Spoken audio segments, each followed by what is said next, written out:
나는 복되다 고백할 수 있는 믿음을 주심에 감사드립니다.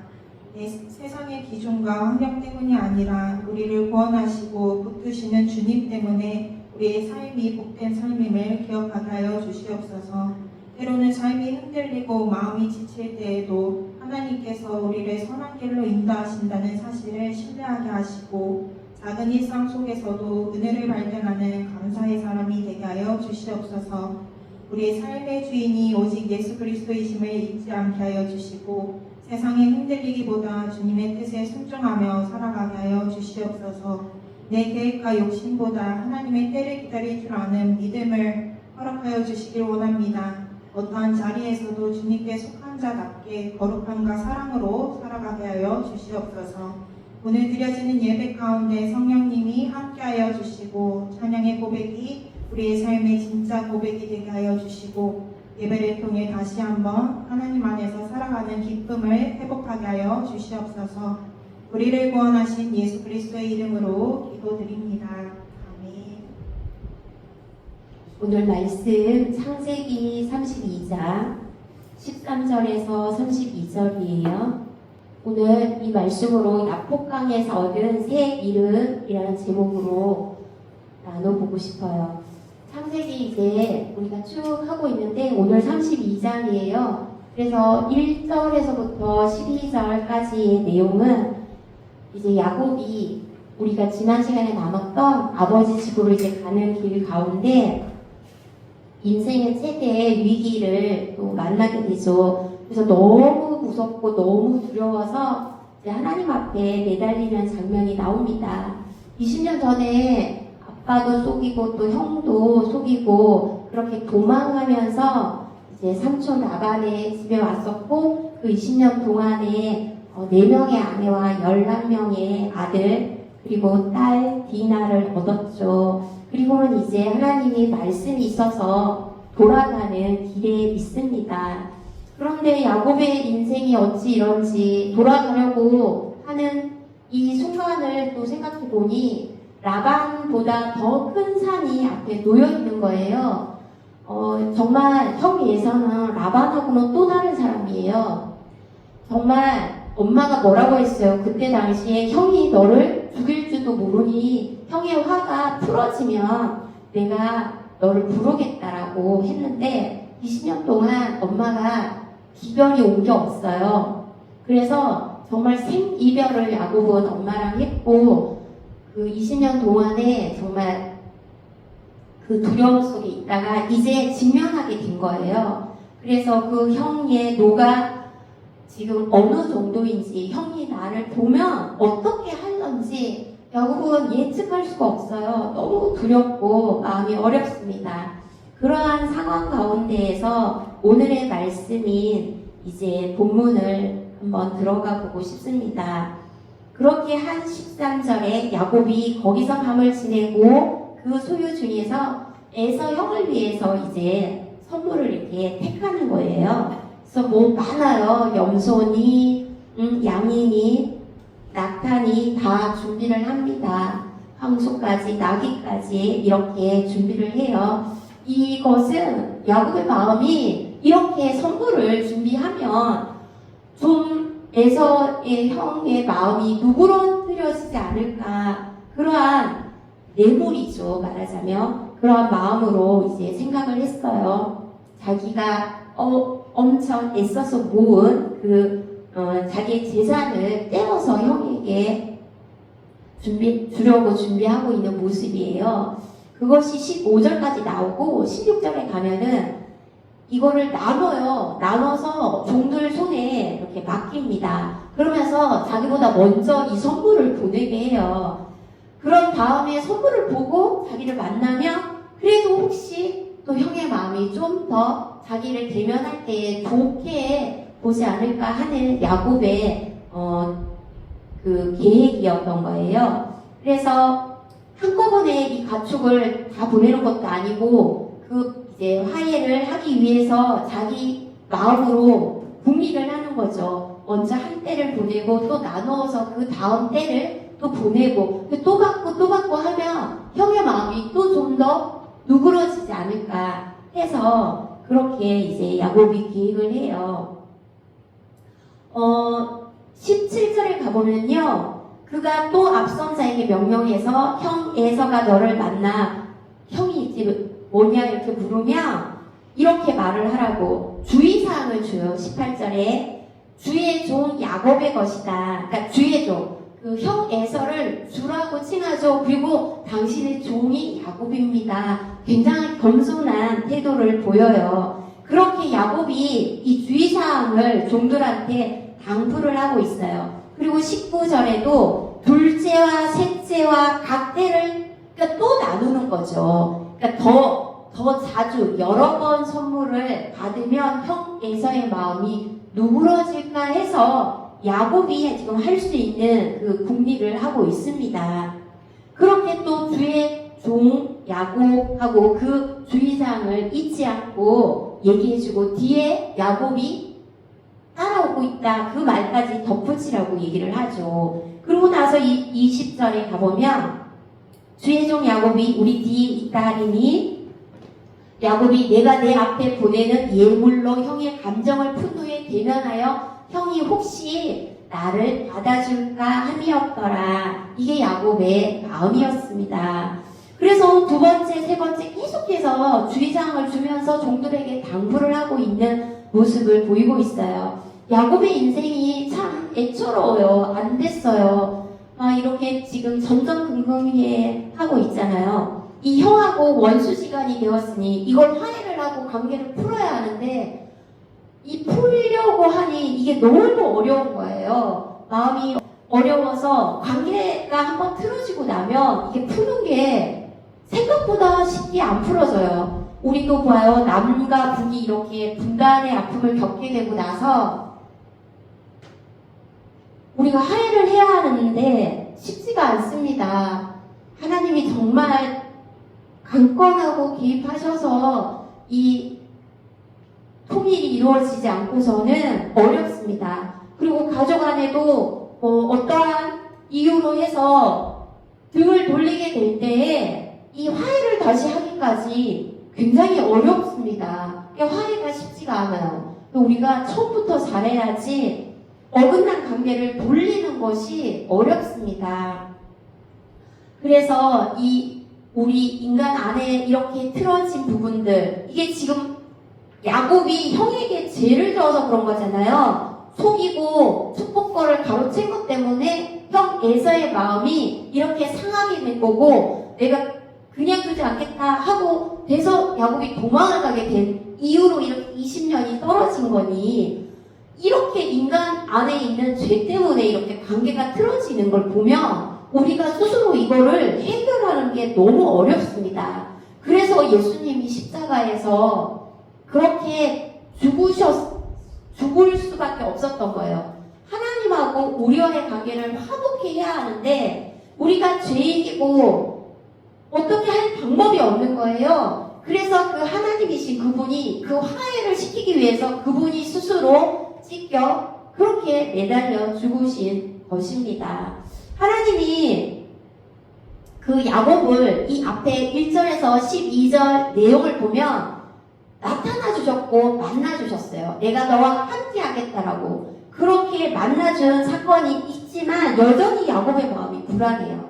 그래서 그 모습을 보면서 우리도 어떤 응답을 받고 마음에 그래 하나님이 이런 말씀을 뭘 통해서 주셨고 누구를 통해서 주셨고 또 내 안에 꿈으로 주셨고 찬양으로 주셨고 그런 일들이 있지만 막상 또 현실에 또 오면 언제 그랬냐는 듯이 여전히 불안하고 또 자책을 쓰게 되잖아요. 어떻게 해야지? 그러면서 이 야곱도 이렇게 지금 하고 있는 거예요. 여전히 마음이 편하지가 않아요. 문제가 해결되지 않는 이 시점이니 야곱이 편하게 잠을 잘 수가 없습니다. 21절에 가요. 예물을 그의 앞서 보내고 그는 무리 가운데 밤을 지내다가 22절에 지내다가 잠이 올 수가 없죠. 마음이 편해야 잠이 오는데 지금 편치가 않으니 밤에 뻘떡 일어나게 된 거예요. 일어나서 두 아내와 두 여종 11아들을 인도하여 야복나루를 건너는 장면이 나옵니다. 야곱이 진영에 머물고 있었잖아요. 그런데 지금 그 앞에 1절에서 12절에 보면 400명을 거느리고 형 에서가 오고 있다라는 얘기를 종들을 통해서 들은 거예요. 400명은요, 아브라함이 소돔과 고모라에 있는 롯을 구하러 갈 때 그 자신의 집에서 부리던 종들을 데리고 갔잖아요. 그 명수보다 더 많은 거예요, 이게 지금. 그러니 얼마나 또 이 야곱의 마음이 두렵고 어려운지. 그래서 이 야곱이 극도의 긴장감 속에서 이 밤을 지새다가 벌떡 일어나서 한 일이 자기 아내 그리고 아이들을 먼저 약봉나루로 건너게 하는 일을 하고 있습니다. 그래서 22절에 보면 야곱이 밤중에 일어나서 이렇게 이 일을 하죠. 이 야간에 사실 이동하는 거를 잘 하지 않아요, 고대에서. 왜냐면 굉장히 위험한 일이거든요. 밤에 가축을 데리고 강을 건넌다는 것은. 그런데 밤에 움직이는 이 모습을 보면 야곱이 얼마나 불안하고 얼마나 지금 초조하고 어떻게 해서든 무슨 방법을 강구해야 됐던 거예요. 우리도 어떻게 보면 정치 같은 거 할 때 가족들이 막 이렇게 좀 유명한 사람 있으면 앞세우죠. 또 자기 친분이 있는 유명인이 있으면 앞세워서 하잖아요. 야곱이 지금 심정은 부인하고 아이들 자기 소유예요. 처음에는 가축이었죠. 가축을 먼저 보냈어요. 그 다음에는 아내하고 아이들도 이제 보내는 거예요. 그만큼 지금 뭐라도 해야겠는 거예요. 그만큼 절박한 마음이에요. 자기 소유를 떼내는 마음이에요. 내꺼 움켜졌던 야곱이 지금 떨쳐내는 그 모습을 보이고 있습니다. 이게 단순한 이동이라고 보기 어렵죠. 자기의 이런 모든 소유를 지금 먼저 보내고 있는 것이 어떻게 보면 자기 인생 전체를 강 건너로 떠나보내는 그러한 장면이라고 볼 수 있습니다. 가족을 보호하려는 마음도 있겠지만 또 그 안에는 야곱 스스로 그 자기 자신에 대한 생존 본능이 더 크지 않았을까 그런 생각을 해봅니다.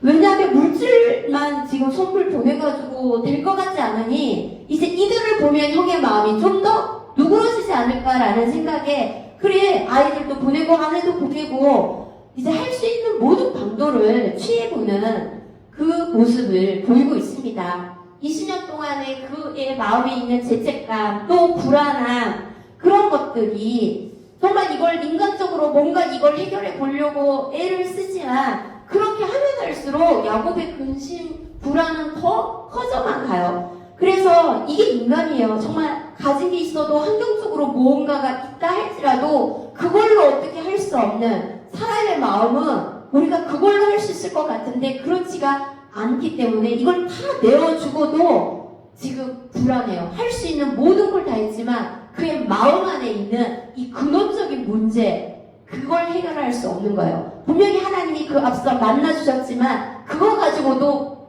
해결이 안 돼요. 왜냐? 하나님이 우리가 음성을 듣고요. 또 누군가의 기도를 통해서 중보를 통해서 하나님이 이렇게 말씀하셨어 해도요. 그 마음이 해결이 안 되는 건 내가 믿음이 없잖아요. 그러면 어떤 응답을 받고 누가 말을 해줘도요. 여전히 똑같아요. 그래서 어쩌라고 해요.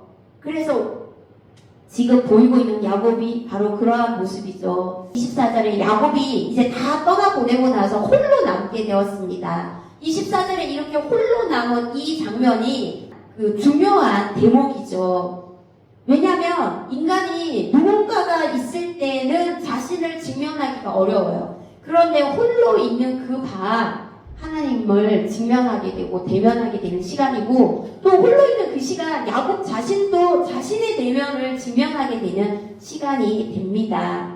이렇게 홀로 있게 된 가족을 다 떠나고 정말 외로운 시간이죠. 그때 자신을 오롯이 보게 되죠. 어떻게 보면 자기 존재 자체가 흔들리고 있는 극도의 외로움과 불안과 공포에 휩싸인 그 시간에 그 시간을 어쩌면 하나님이 허락하시지 않았을까. 여기 25절 한번 가봐요. 자기가 야곱을 이기지 못함을 보고 그가 야곱의 허벅지 관절을 치매 야곱의 허벅지 관절이 그 사람과 씨름할 때에 어긋났더라 이렇게 나오죠. 하나님과 야곱과 싸우는 장면이 나오고 있어요.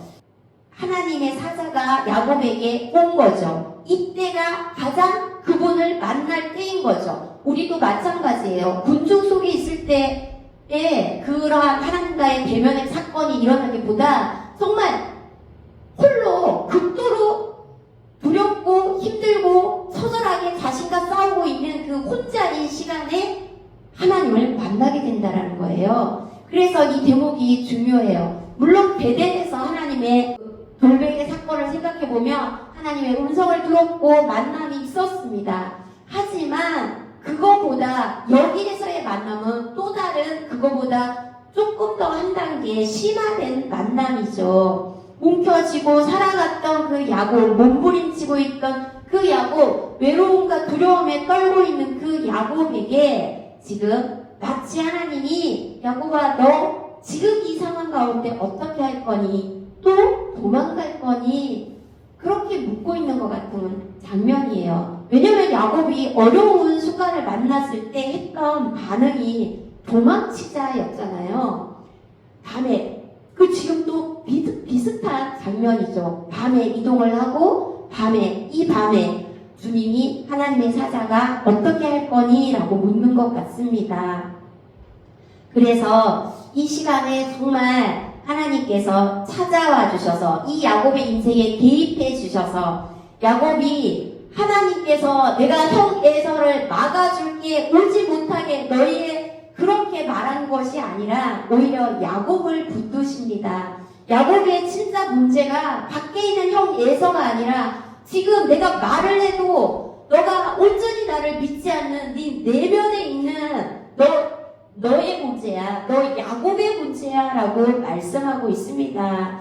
그래서 하나님이 못 이겨서 야곱을 이기지 못해서 25절에 씨름하다가 이 씨름할 때가 아바크예요. 그래서 이 허벅지 관절을 치셨어요. 하나님이 그렇게 해서 하나님께서 야곱이 하나님을 순종할 수 있는 사람으로 그렇게 모르는 것인 거죠. 이것을 야곱이 정말 끈질긴 기도를 해서 하나님의 복을 받아내었다. 기도의 응답을 받았다라고 말씀하시는 분들도 있고, 그런데 저는 이 말씀을 보면서 정말 그럴 수밖에 이렇게 하나님을 이제는 따를 수밖에 없이 하나님이 그 인생에 개입해서 한도표를 쳐서라도 하나님이 저 주신 거죠. 하나님이 정말 이기지 못하신다라는 게 말이 안 되죠. 한도표를 치실 수 있는 분인데. 그런데 저 주신 거죠. 마치 그 아이들한테 부모가 저 주는 것처럼. 그렇게 하나님이 저 주시면서 이제 야곱이 하나님을 따를 수밖에 없지. 하나님 없이는 내가 살아갈 수 없다라는 고백을 받아내게끔 하나님이 그렇게 개입해 주신 인생의 모습이라고 보여집니다. 그래서 어쩌면 이 한도표를 친 사건은 한도표가 힘의 상징이거든요. 여기가 힘의 상징이에요. 그런데 하나님이 이 힘을 야곱이 스스로 내가 살아보겠다 하고 그렇게 움켜쥐며 그렇게 달려왔던 인생을 치시면서 그가 자신을 의지했던 것을 하나님께로 이양하는, 그래서 신앙의 깊이는 하나님을 얼마나 많이 믿느냐 따르느냐에 있지 내가 얼마나 할 수 있느냐 내가 얼마나 능력이 있느냐 가졌느냐 그것에 있지 않다라는 것을 보여주고 있습니다. 파도처럼 밀려오는 이 두려움 그리고 이 고통 때문에 힘들어하고 있는 이 야곱에게 네가 그것을 가졌어도 많은 가축과 부인과 또 그 자녀와 그런 많은 것들을 소유했어도 네 안에 두려움과 불안, 죄의 문제를 해결할 수 없지 않니? 라고 하나님이 개입해 주십니다. 그렇게 해서 하나님께서 정말 그에게 어쩌면 이 한도표의 사건을 통해서 지성소의 만남을 허락해 주신 게 아닐까 그런 생각이 들었어요. 그렇게 얕은 믿음 가지고는 살아갈 수 없다. 정말 네 몸에 나의 흔적을 지니게 하겠다. 그래서 이 한도표 사건은 정말 그 야곱의 인생 가운데 잊혀지지 않는 몸에 된 하나님의 개입의 사건, 내 인생을 이제 내 스스로 어떻게 내가 내 힘으로 할 수 없구나를 절실하게 깨닫게 해준 그 사건이라는 생각이 들었어요. 야곱이 보세요. 할아버지가 아브라함이에요. 아빠가 이삭이에요. 대단한 3대의 야곱입니다. 우리가 믿음의 3대를 얼마나 부러워합니까? 이런 믿음의 3대일지라도 야곱의 인생에 보면 그다지 멋들어진 믿음의 사람의 삶 같지 않잖아요. 그런데 그럼에도 불구하고 하나님이 포기하지 않으시는 장면, 이렇게 환뚝뼈를 쳐서 너의 힘을 빼내고 내가 네 인생에 개입해서 믿음의 조상 만들 거야 하는 그 하나님의 신실하심을 이 장면에서 보게 되었습니다. 사람이 그런 것 같아요. 자신의 힘으로 뭔가를 해보려고 안간힘을 써도 그것이 되어지지 않습니다. 정말 내가 어떤 죄인이고 절체절명인 것을 깨달았을 때, 그때 하나님을 비로소 하나님께로 이양되어지면, 하나님이 아니고서는 내 인생 도저히 불가능이구나를 정말 선언했을 때, 그때부터 하나님이 계획하신 인생 가운데로 우리가 움직여진다라는 생각이 듭니다. 이 말씀을 보면서 호세아서 12장 4절 말씀에 보면은 그가 천사와 힘을 겨루어 이기고 울며 그에게 간구하였다라고 나옵니다. 그래서 이 호세아서의 이 말씀 때문에 천사와 겨루어서 응답받았다라고 주로 이제 그 설교들을 많이 우리가 들었습니다. 그런데 어쩌면 저는 그것보다는 하나님이 이걸 겨루어서 야곱이 이겼다 하나님을, 아니요, 하나님이 져주셨다. 그리고 하나님이 야곱을 향한 원래의 그 믿음의 조상 축복의 사랑으로 만들고자 하는 그 일을 이루기 위해서 한독뼈를 치심으로 말미암아 그렇게 하나님이 개입하시면서 야곱을 그 사람 되게 했다라고 저는 보아집니다. 우리의 인생도 다 그런 것 같아요. 보면 내가 왜 이 자리에 이 일을 하고 있나, 그렇게 사람들에게 질문을 던져볼 때 그냥 하나님이 여기까지 몰아가셨다라고, 내가 스스로 그게 너무 좋아서 난 이렇게 살 거야 라고 그 길을 선택했다라고 하기보다는 정말 처음에는 어쩔 수 없이 그 길 가운데로 몰아넣으시고 더 이상 어떻게 할 수 없게 되었고, 이제는 그것이 가장 나에게 합당하게 해주신 하나님의 그 길, 순종의 길을 걸어가게 하심이라는 것을 알게 되었다라는 간증들을 많이 듣습니다. 야곱 역시도 하나님이 그렇게 개입해 주신 게 아닌가 생각합니다. 26절에 가면요, 이르되 날이 새려하니, 그러니까 계속 이 일들이 있었던 거예요. 날이 새기까지 이 씨름들이 있었던 거예요. 당신이 내게 축복하지 아니하면 보내주지 않겠다. 야곱의 이런 끈질긴 근성, 이것은 정말 어떻게 보면 박수를 보낼 만합니다. 야곱이 이러한 모습이 있었기 때문에 라헬을 얻기까지 그 14년, 그리고 또 삼촌이 붙잡음에 또 6년의 시간의 재산을 또 얻고, 그러한 모습은 야곱의 어떠한 성실의 부분이 있다라고 생각들어요. 그리고 천국은 침노하는 자의 것이라고 하잖아요. 야곱이 그만큼 하나 붙들면 끝까지 해내고자 하는 그러한 부분들이 보입니다. 27절에 봐요. 그 사람이 그에게 이르되 내 이름이 무엇이냐. 이제 그 축복의 단계로 넘어가는 바로 그 장면입니다. 야곱이니이다 라고 해요. 야곱이 뭐예요? 뒤꿈치를 잡은 자, 그 다음에 또 뭐라고 해요? 속이는 자, 빼앗는 자. 그래요, 나는 속이는 자예요. 나는 빼앗는 자예요. 그 야곱이 무엇이냐 했을 때 내가 누구인지를 인정하는 모습이에요. 나는 이런 삶을 살았어요. 나는 이런 자예요. 그런데 뭐라고 해요? 이제 그 이름이 아니라고 하면서 이름을 다시는 야곱이라 부를 것이 아니요 이스라엘이라 부를 것이니 이름을 바꿔주는 사건이 나옵니다. 이렇게 이름을 바꿔줘요. 그러면서 29절에 야곱이 청하여 이르되 당신의 이름을 알려주소서. 그 사람이 이르되 어찌하여 내 이름을 묻느냐 하면서 이제 야곱을 축복하는 장면입니다. 하나님이 져주기로 한 거죠. 그리고 성경은 하나님과 겨루어 야곱이 이겼다라고 좋게 써주셨습니다. 그래서 야곱은 어쩌면 이렇게 이스라엘로 이름이 바뀐 것이 야곱의 존재가 바뀐 거예요. 야곱의 정체성이 바뀐 거죠. 이름이 바뀌어진 건 성경에 여러 번 나오죠. 아브람을 아브라함으로, 또 사례를 사라로, 또 시몬을 베드로로 이렇게 이름을 바꿔줬어요. 그 존재가 바뀌어진 거죠. 그래서 이스라엘, 이건 나라 이름이잖아요. 지금 이스라엘 나라 이름이에요. 그래서 정말 엄청난 복을 야곱에게 주었습니다. 이스라엘, 이렇게 이름을 바꿔주는 사건 우리 가운데도 있죠. 저도 하나님이 이름을 바꿔주셨어요. 유평화라고 해라. 이제 내가 너의 이름을 2014년에 이름을 바꿔주셨어요. 유평화로. 그러니까 우리에게 보면 새롭게 하나님이 행하시는 그러한 이름을 바꿔주는 게 있단 말이에요. 야곱이 이렇게 이름이 바꿔지는 사건이 생깁니다. 이스라엘, 엘은 하나님이잖아요. 사라가 다투다, 겨루다, 싸우다 라는 뜻이에요. 그래서 하나님과 다투다에서 이스라엘, 이렇게 이름이 바꿔집니다. 하나님 앞에서 정말 끝까지 붙들어서 매달린 사람, 그것은 어떻게 보면 우리 편의 해석이고 하나님이 끝까지 붙들어줘서 복을 주신 사람인 거죠. 인생은 그래요. 내가 싸우고 움켜쥐는 것이 아니라 하나님의 말씀에 순종해서 복을 얻는 거죠.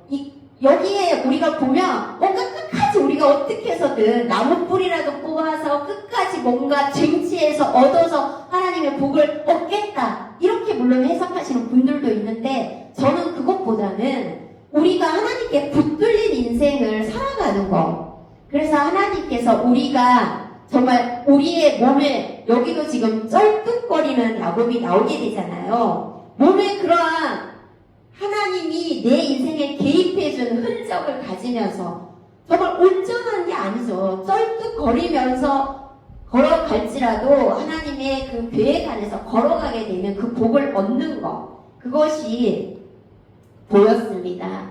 그래서 야곱이 이제 주도권을 가진 인생이 아니에요. 하나님이 먼저 개입해준 인생입니다. 이것이 하나님의 신비죠. 우리 인생도 마찬가지인 것 같아요. 하나님이 개입해주지 않았다면 지금 나는 어디서 무엇을 하고 있을까 생각해보면 아찔하죠. 하나님께서 우리의 인생 가운데 이 개입을 해주신 거예요. 그래서 이것을 보면서 뭔가 이게 막 끈질기게 내가 어떻게 기도를 열심히 해서, 저는 그렇게 보기보다는 하나님이 우리 인생 가운데 정말 들어와셔서 그것을 변화시켜주는 것, 그렇게 살아갈 수 있게 해주는 그런 복이라는 생각이 듭니다. 인간의, 그러니까 기도한 노력의 결과라기보다는 하나님이 계획하신 것을 이루어가는 그러한 장면으로 보아집니다. 하나님은 야곱을 강하게 만들어서 승리시킨 게 아니에요. 하나님은 황금뼈를 야곱을 쳐서 약하게 만들어서 하나님을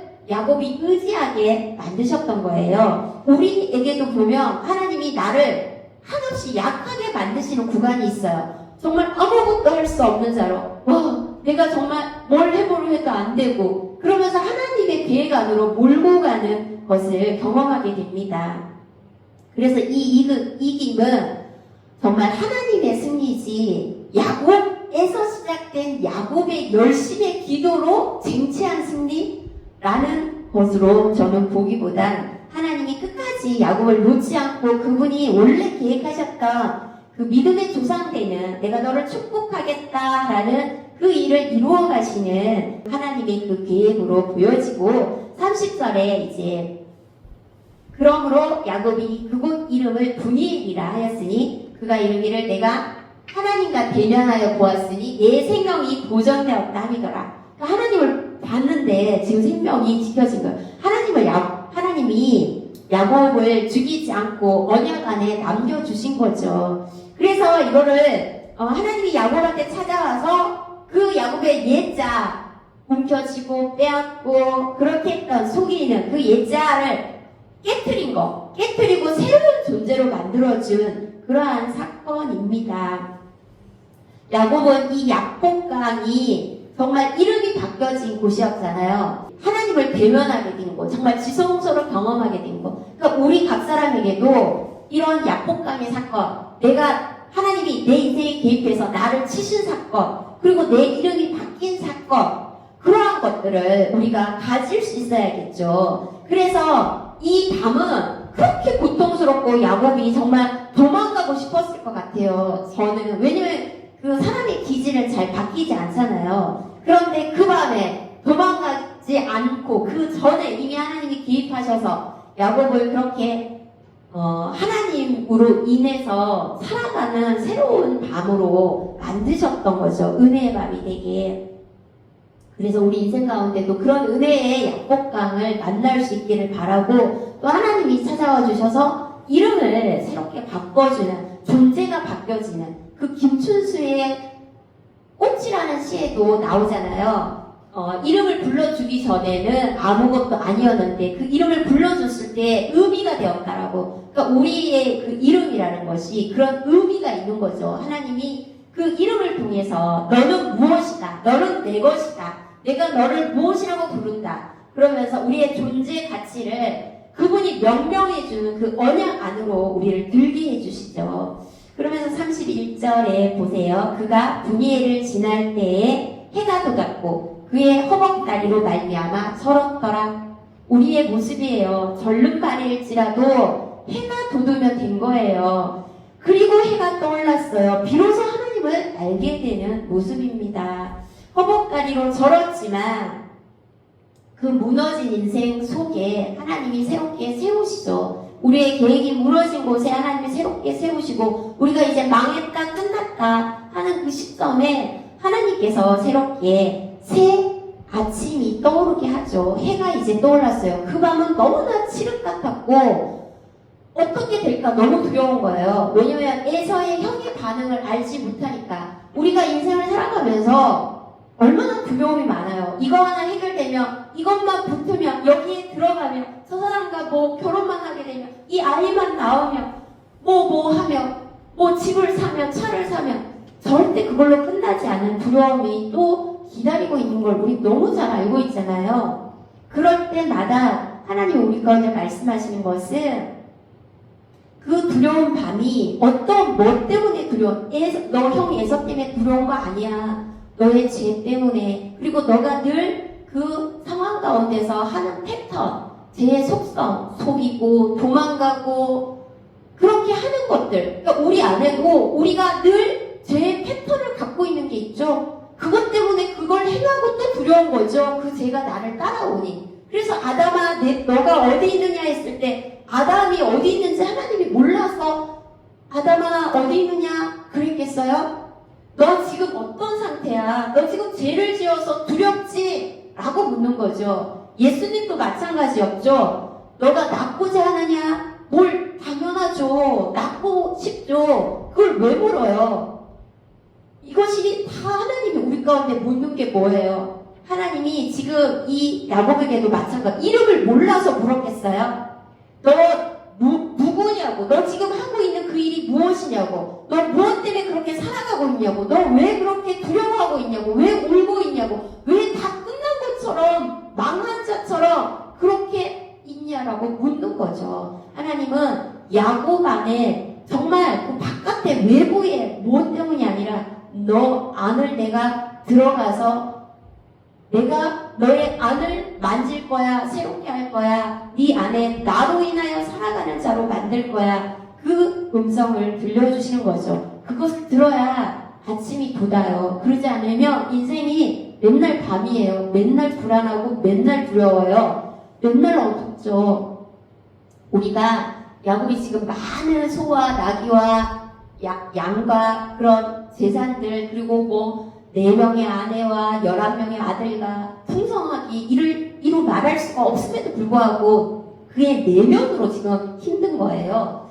우리가 뭐가 없어서도 아니고 우리의 환경 때문에 아니에요. 붙어서 떨어져서도 아니에요. 가져서 안 가져서도 아니에요. 두려운 게. 그런데 사단은 끊임없이 우리를 향해 속이죠. 네가 지금 통장에 잔고가 없어서 두려운 거야. 네가 지금 아이가 없어서 네가 지금 뭐가 안 돼서 그렇게 우리 가운데 말하고 있죠. 근데 하나님은 그렇게 말씀하지 않고 그것이 우리의 한도표를 치는 사건이라면 나로 인해 내 언약 안에 들어와서 나로 인해 새 아침이 떠오르는 그 삶을 살길 원하시는 거죠. 오늘 말씀을 우리가 기억하면서 정말로 하나님 언약 안에서 붙들린 사람으로 살아가는 그러한 우리 모두가 되었으면 좋겠어요.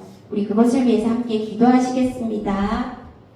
할렐루야. 여호와 하나님 은혜를 감사합니다. 그렇습니다. 주님 우리 안에 여호와 하나님 끊임없이 아버지 몰려오는 두려움, 염려, 근심이 있습니다. 이렇게 되면 어떡할까? 미래에 대한 하나님 알 수 없는 미래에 대한 염려와 두려움이 나는 이제 어떻게 해야 할까? 어디로 가야 할까? 무엇을 먹어야 할까? 마셔야 할까? 행해야 할까? 끊임없는 좌절을 경험하며 두려워 떨고 있습니다. 우리 안에 끊임없이 용솟으치고 있는 제2의 사닥다리를 어찌하면 좋습니까? 이곳으로는 하나님께 갈 수가 없어서 예수님이 하나님 그 십자가에서 우리의 죄를 인하여 그 모진 고통을 하나님 당하셨습니다. 그 죄를 다 씻었습니다. 주님을 바라보게 하여 주십시오. 하나님을 바라보게 하여 주십시오. 내 안에 계신 성령 하나님을 의뢰하게 하여 주십시오. 너 왜 불안해하느냐? 너 왜 떨고 있느냐? 너 왜 아직도 죄 가운데 머물러 있느냐? 너 왜 아직도 나를 믿지 못하고 있느냐라는 주님의 소리를 듣게 하여 주십시오. 그리하여 지성소에서 주님을 만나 배우게 하여 주십시오. 하나님 영적으로는 믿음의 3대 아브라함의 하나님 아버지 할아버지를 아브라함으로 가져도 아빠를 이삭으로 가져도 하나님 되지 않는 그 불안함과 염려 속에 휩싸였고 하나님 아버지 물질적으로는 그 많은 양떼와 소떼와 하나님 나귀와 그 많은 사람과 자녀와 아버지 부인과 그 많은 남종을 가졌어도 해결되지 않는 하나님 이것이 무엇을 말하고 있습니까? 우리의 인생 가운데 하나님 아버지 우리가 물질적으로 가져도 하나님 내 부모가 무엇이고 내 현재 위치가 어디이고 내가 어느 대학을 나왔고 내가 무엇을 하는 자라고 아무리 떠들지라도 우리 내면에 하나님과의 접촉된 그 언약에 하나님 붙들린 것이 없다라면 우리는 여전히 어둡고 무서운 밤을 보내게 될 것입니다. 여호와 하나님 우리의 자부책을 쓰고도 하나님 여전히 내 자신 하나를 해결하지 못하여 여호와 하나님 아버지 수렁에 빠질 것입니다. 그러나 하나님 우리 안에 대안이 없음을 알고 하나님이 찾아와 주셨습니다. 우리의 인생 안에 개입해 주십니다. 우리의 인생 안에 개입해 주셔서 하나님께서 우리의 이름을 바꿔주시며 새롭게 하나님을 예배하는 자로 내 언약 안의 백성으로 살아갈 수 있도록 하나님 도우십니다. 하나님 그렇습니다. 우리를 도우시는 그 하나님을 배웁습니다. 우리를 도우시는 하나님을 배웁습니다. 하나님 우리를 붙들고 놓지 않으시는 하나님을 배웁습니다. 하나님 우리가 그 하나님을 의지합니다. 그 하나님만을 의지하는 우리가 되게 하여 주십시오. 그래야 하나님 아버지께서 이루시고자 하는 우리 각 사람을 향한 그 하나님의 계획이 온전히 이루어질 수 있도록 축복하여 주시옵소서. 그렇게 인도하여 주실 줄을 믿고 감사드립니다. 예수님의 이름으로 기도하였습니다. 아멘.